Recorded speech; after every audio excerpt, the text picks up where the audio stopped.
সংস্কার প্রস্তাব নিয়ে আলোচনা করতে জাতীয় ঐক্যমত্য কমিশনের সঙ্গে 12 দলীয় জোটের বৈঠক শুরু হয়েছে। সকাল 9:45টায় জাতীয় সংসদের এলডি হলে শুরু হয় এই বৈঠক। সূচনা বক্তব্যে জাতীয় ঐক্যমত্য কমিশনের সহসভাপতি ডক্টর আলী রিয়াজ বলেন, 53 বছরেও মুক্তিযুদ্ধের আকাঙ্ক্ষা বাস্তবায়ন হয়নি। এদেশের বারবার লড়াই করেছে, বারবার হোঁচট খেয়েছে।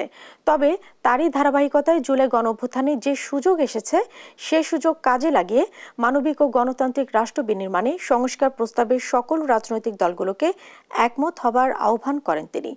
আর 12 দলীয় জোটের অন্যতম নেতা মোস্তফা জামান হায়দার বলেন, সংস্কার প্রস্তাবের ক্ষেত্রেই একমত হয়েছে 12 দলীয় জোট। তবে কিছু ক্ষেত্রে মত পার্থক্য রয়েছে। ন্যূনতম মত পার্থক্য নিয়ে ঐক্যমত্যে পৌঁছানোর আশা প্রকাশ করেন জোটের নেতারা। আগামী দিনে আর কখনো যেন ফ্যাসিবাদ প্রতিষ্ঠিত না হতে পারে, সেজন্য সজাগ থাকবেন বলেও জানান তিনি। জুলাই আগস্টের গণঅভ্যুত্থান এবং তার পূর্ববর্তী 16 বছরের সংগ্রাম, এক অর্থে প্রায় 53 বছর ধরে আমরা এই সংগ্রামের মধ্যে আছি।